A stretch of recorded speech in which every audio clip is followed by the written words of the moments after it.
there's just a lot of people using the yes before no to get their own way. They'd be like, but yes before no, right? And you're like, this is not a good idea. No, not at first. At first I was like, I don't want to be here at all. I was like, I could be doing way better things and this is a waste of my time. What do people do in a world of AI? And there's a lot of uncertainty around that. How do people earn a living in the world of AI? It's very difficult. We've been dealing with this problem of doing things that we don't like to do to earn a living. And now we're in a world right now where we don't necessarily have to do the things that we don't like to do to be able to earn a living. And if you put it in a box and hide it in a corner, nobody's going to know that it exists. You can't save souls in an empty church. Exactly.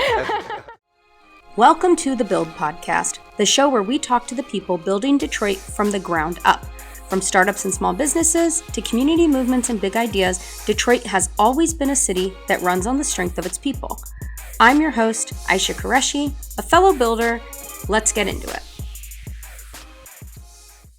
Today we are talking with Tendo Lukwago, and we're going to jump into your story. You're the founder of Constance.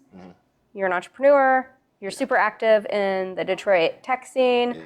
And we should talk a little bit about how we met, actually, because I always like to do that with people who I have like this organic connection with. I think it's a good testament to Detroit as a community. So you and I met at a Detroit startup like happy hour, basically. The little networking events that happen around here. And you were just super friendly, and I thought you were really cool. And then we connected on LinkedIn and see each other around. And it's so funny. So many people go to networking events and don't network. But I thought it was cool because it was like your approach seemed the same as mine, which is like just get to know people and like chill. And I think that really goes a long way, especially here, where people like authenticity. So. They don't really teach that in like business schools or networking courses, like how to network. And I think that it's something that can go a long way. Just going in there, no agenda other than I just want to meet people. I want to connect with different people and see what we can do over some time. And to your point, when you go to multiple events, you start seeing familiar faces, and then it creates opportunities like this. One thing is, so the company that I started is called Arity. And it's just like a made-up word, but it was derived from the word camaraderie, because I believe that camaraderie, brotherhood, all of that stuff is something that's born off of creating things and going through different stressful situations or building things, and it's only real camaraderie is only developed when you've gone through the fire. And so that was just a word that resonated with me at the time, and I started it after I was working at another startup. It was like mine, kind of like I want to go and branch out and do my own thing, but I didn't really know what I wanted to create at first. Let me ask you, what made you want to branch out and do your own thing? Like, what was that trigger? I felt like I learned a lot, but I felt like we weren't executing on areas that I thought were really beneficial. And I think it just came to a moment where I felt like it was just the best thing to do for myself, and also to maintain the relationship with my mentor. To provide a little context, I started, we'll maybe start back when I was at university. So I've been gone for over 10 years now, of course, but I started as a finance and economics major. And when I was there, I really enjoy the business angle and like the numbers and the books and all of that. But while I was still in school, I got exposed to technology and everything that was possible with technology. And I ended up getting an internship at a local tech startup. And so that introduced me to the world of entrepreneurship, of business, of really taking the reins myself. And so I was working there for a couple years.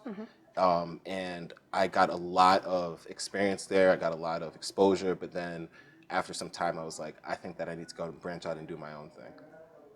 But then I didn't quite have a product in mind, and I started feeling the heat from my family and relatives, and I was like, okay, I'm gonna go and get a job. And so I started working at rocket companies, and that ended up being one of the best detours of my whole experience, my life so far, because I ended up meeting my co-founder there. I ended up learning a lot about business and just how to live under the rocket family.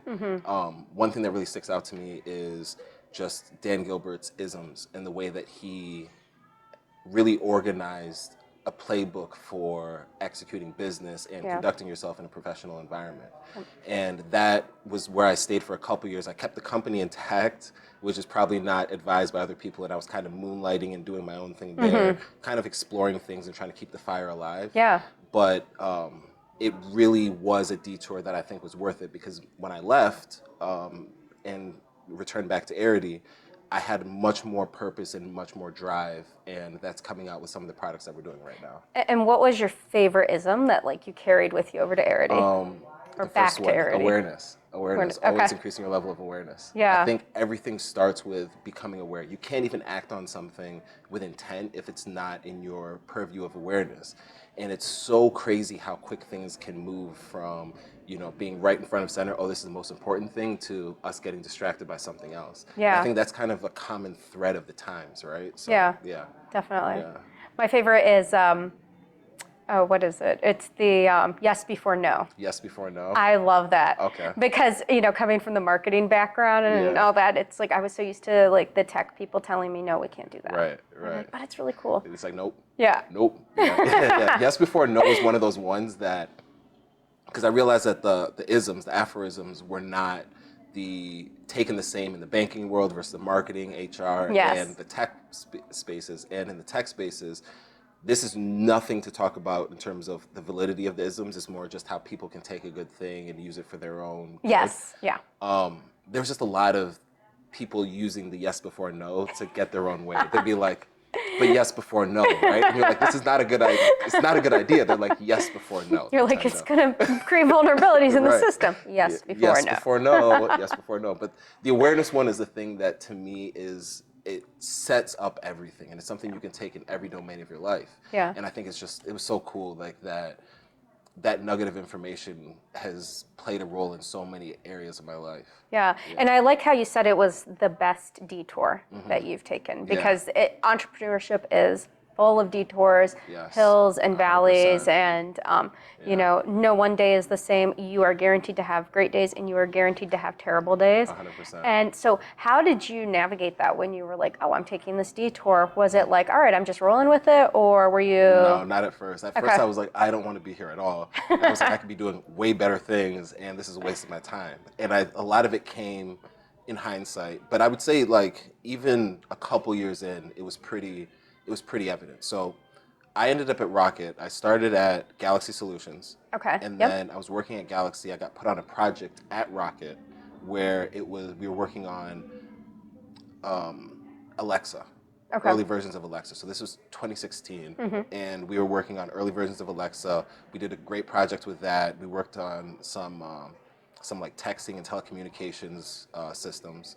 That was great, and I was doing that as an engineer, so I got a lot of hands-on experience at an enterprise environment. So I started to understand the real standards, because I was coming from the startup world, and that's all hectic and chaotic, but seeing things at scale was just completely different.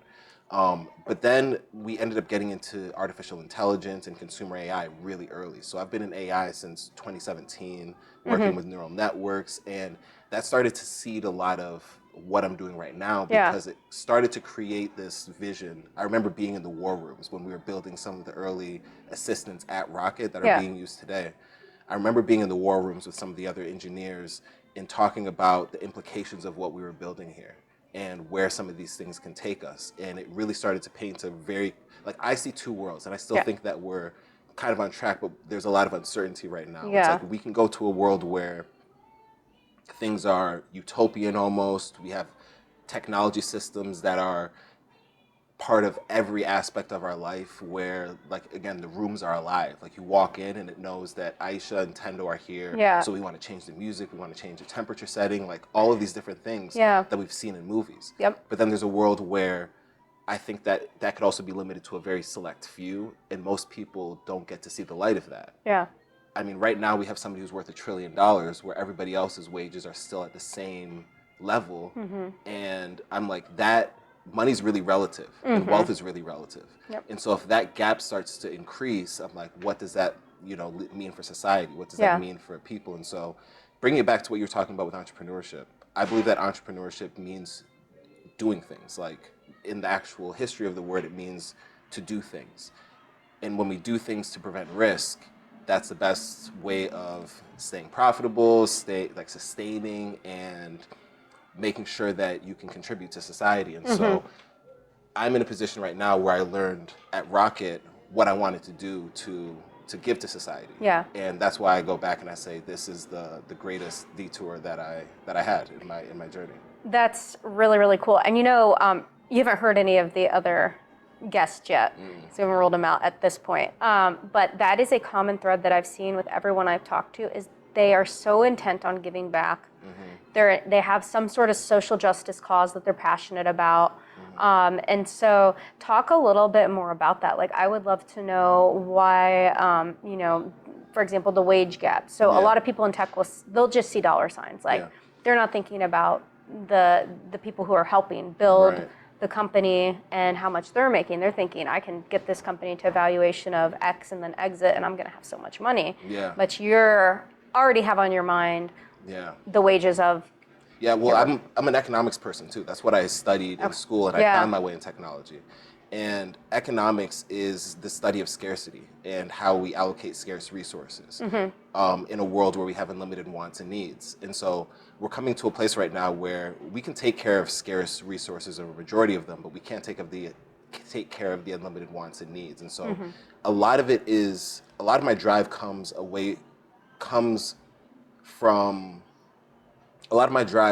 from knowing about economics and how it affects people both on a macro and micro level. I don't know if that's the case for all people that get into the tech space because they just don't have that knowledge. It's not in their awareness, right? And so it kind of brings it back to that main ism there too. Yeah.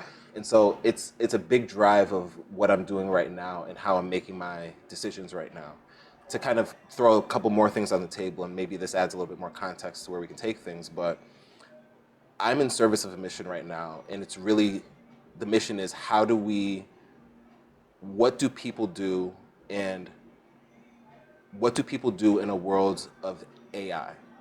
And there's a lot of uncertainty around that. How do people earn a living in the world of AI?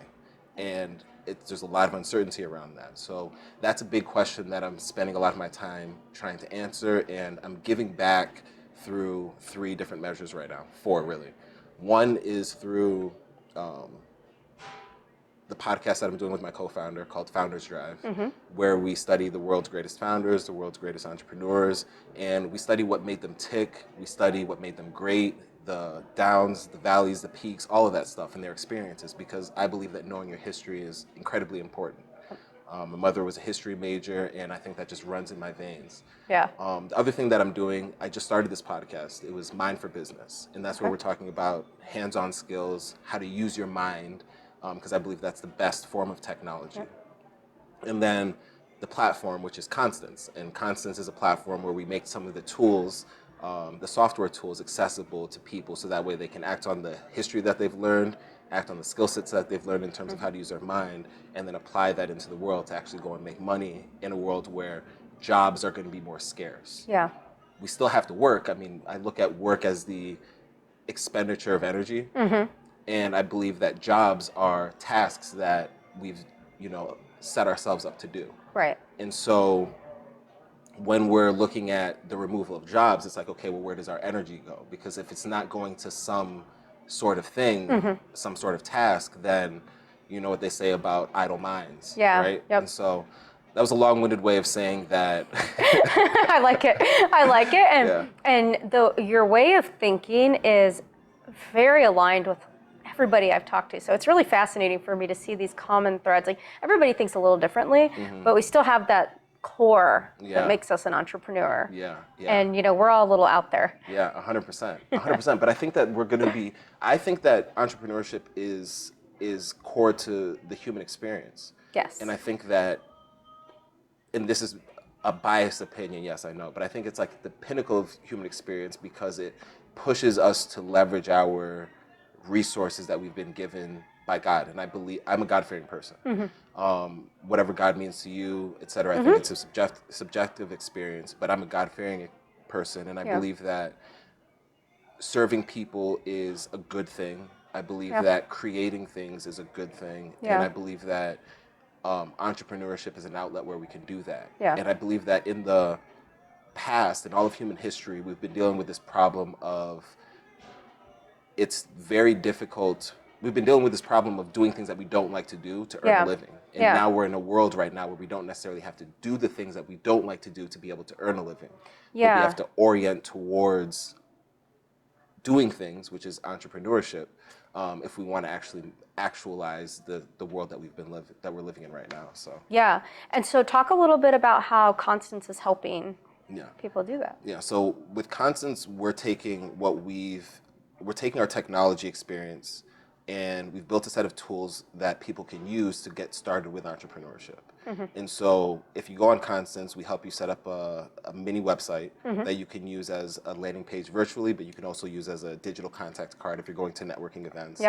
And it's enhanced in the sense that not only do you have this presence where you can, bring together your different social links or your different links on the web, but you can also we also make it very easy for people to set up paths for monetization.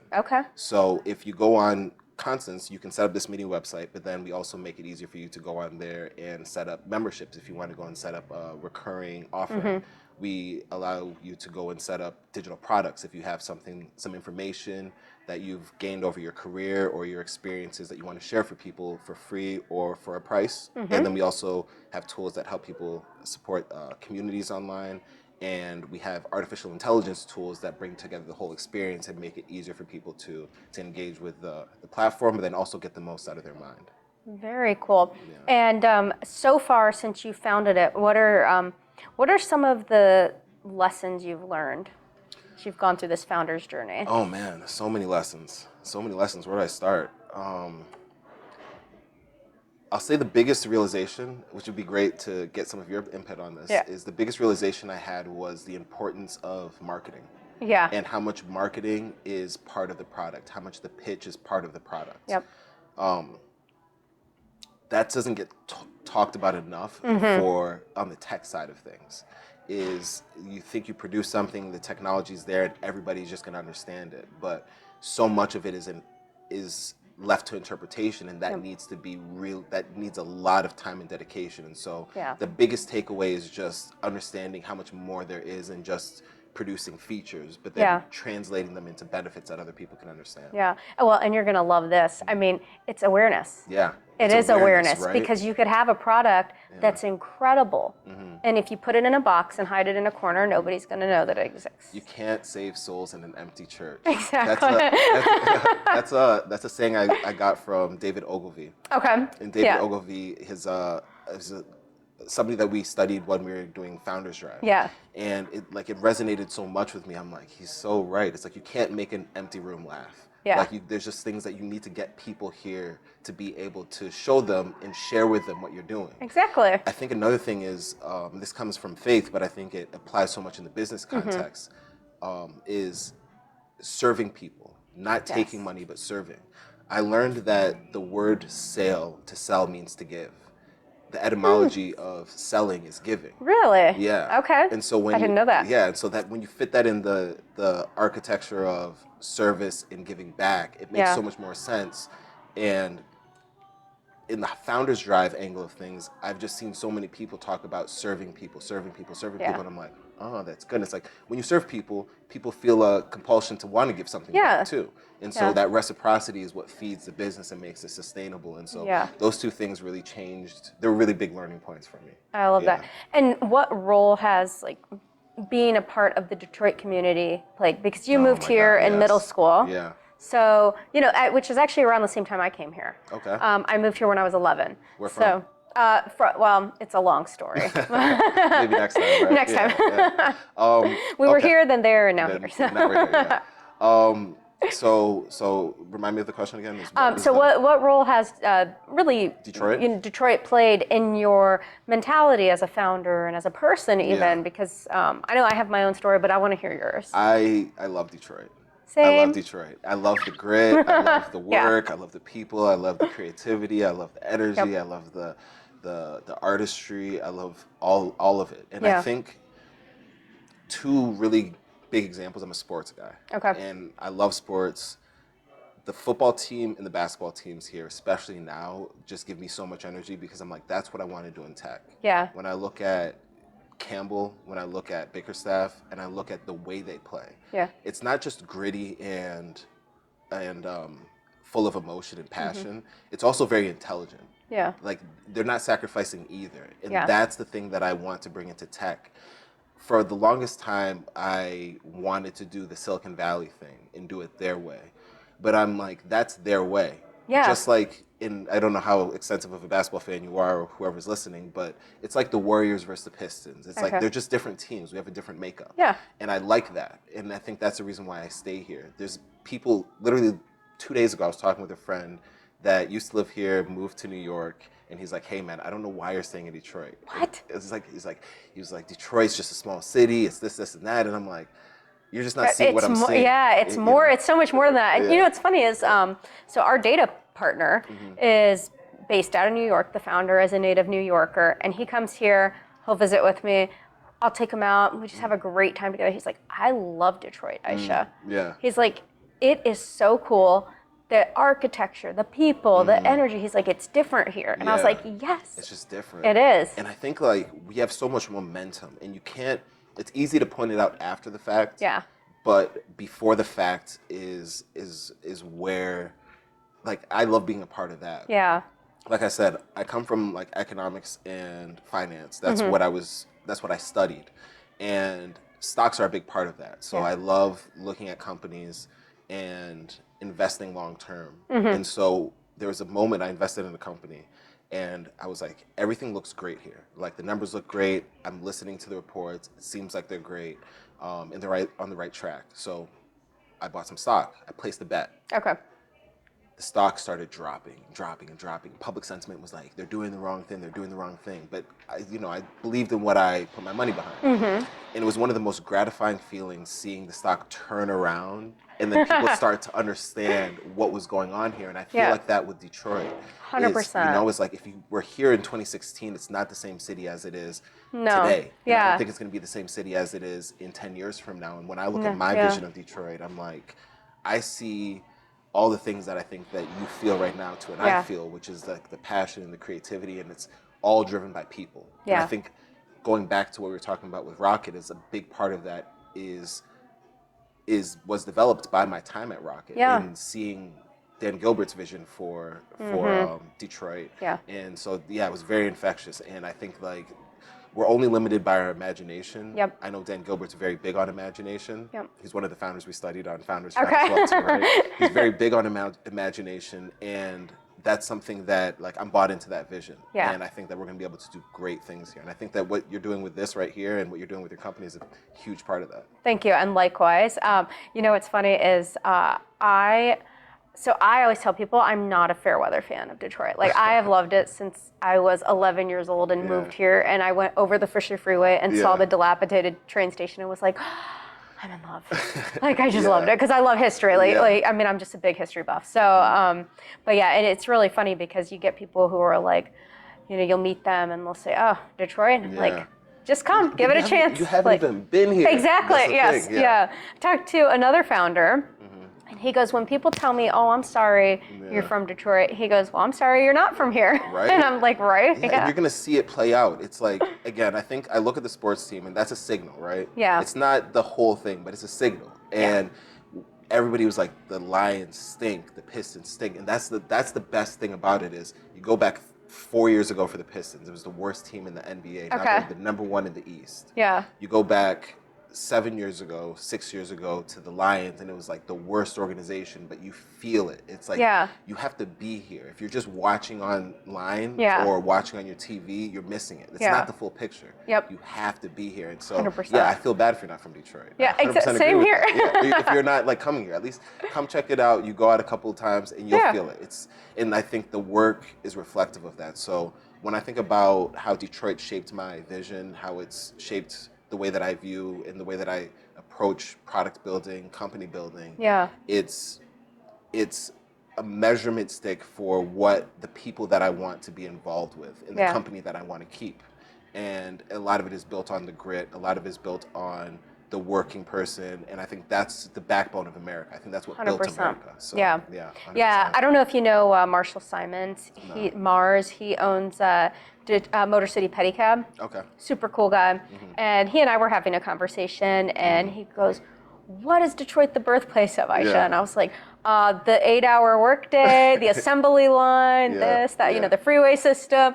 And he's like, the American dream. And I was like, you're so right, man. You're so right. We did an episode of Founders Drive on Henry Ford. Okay. We have an upcoming one on Berry Gordy. So Okay. that's kind of cool. And they're just like these Detroit names that get kind of lost in the news. And of course, these aren't perfect people, and I don't want to ever claim that they are perfect people. None of us are perfect, though. But in the world, exactly, in the world of business, there's such a monumental impact that gets lost when we don't understand our history. Yeah. Knowing that, like, the assembly line and making things that, especially, so we look at this today. Right now, we're building things in a capacity where we're saying you won't have to work. Yeah. Henry Ford, love him or hate him, was very big on the fact that people have to be able to purchase their products, and people have energy that they have to expend. And I think that's something that's really important for people as they become more and more successful in business, is thinking about not just getting your money, but the people that are around you. And I think the thing that I love about Detroit is it is a historical landmark for people who built a revolutionary company and said, we need to make sure that the people can also afford to buy our products, the people around here. You don't see that in Silicon Valley. No. In Silicon Valley, you have people that can't even live there. But they work there. And there's so many trillions of dollars that are in there. And so I'm like, that's something that I really love about Detroit, is understanding of how important people are in the whole process of building a company, the shareholders, the stakeholders, really. No, and I think that's aligned with kind of something you mentioned earlier, which is, AI's coming, but people need to work. And I think, you're just talking about Henry Ford and whatnot. It's like, if people don't work, really society doesn't stand up, right? If I just sit in my house all day long, I feel like a loser.